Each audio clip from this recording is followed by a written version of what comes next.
Presumptive Democratic nominee Joe Biden facing backlash over remarks he made yesterday suggesting the Latino community is more diverse than the African American community.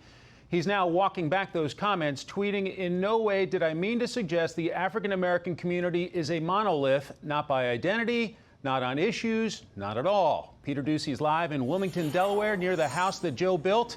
Peter, did Joe Biden actually apologize? No, Mike, he never actually said the word sorry. He just said that he had some comments that he wanted to clarify. Here are those comments. What you all know, but most people don't know, unlike the African-American community, with notable exceptions, the Latino community is an incredibly diverse community with incredibly different attitudes about different things. Here's the clarification on Twitter from @Joe Biden. Throughout my career, I've witnessed the diversity of thought, background, and sentiment within the African American community. It's this diversity that makes our workplaces, communities, and country a better place. The Trump campaign is trying to establish a pattern here, though, suggesting this comment Biden made about race fits in with his previous comment that African Americans who might vote for Trump, quote, ain't black. So the Trump Rapid Response Director Andrew Clark writes, so Joe Biden has now twice had to publicly retract comments that suggested he thinks black voters are all the same. It's not clear how this might undermine the big ad buy that the Biden campaign made yesterday with a new commercial that is focusing on African American voters, the largest investment by a presidential campaign ever in African American media. Mike. Peter, during this COVID-19 pandemic, how is President Trump trying to host in-person events with his supporters?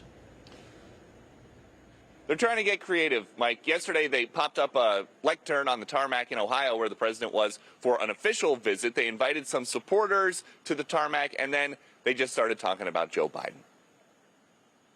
He's going to do things that nobody ever would ever think even possible because he's following the radical left agenda. Take away your guns, destroy your Second Amendment, no religion, no anything. Hurt the Bible, hurt God. He's against God. That part about Biden hurting God stuck out to the Biden campaign, which remains almost fully virtual. So they released a statement that says Donald Trump is the only president in our history to have tear-gassed peaceful Americans and thrown a priest out of his church just so he could profane it and a Bible for his own cynical optics as he sought to tear our nation apart at a moment of crisis and pain. Biden today remains home in Delaware, and an announcement about his running mate could come at any time. Mike? Speaking of that, Peter, are we to believe that there may be some Zoom calls trying to figure out exactly who his running mate, who the winner of the Veep stakes might be?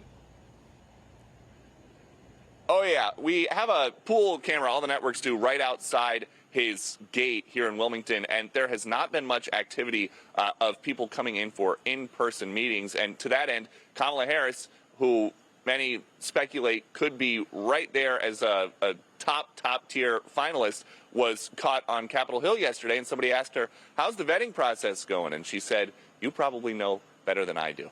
Mike? Peter Doocy live in Wilmington, Delaware. We await the results from the Veep stakes. Peter, thanks a lot.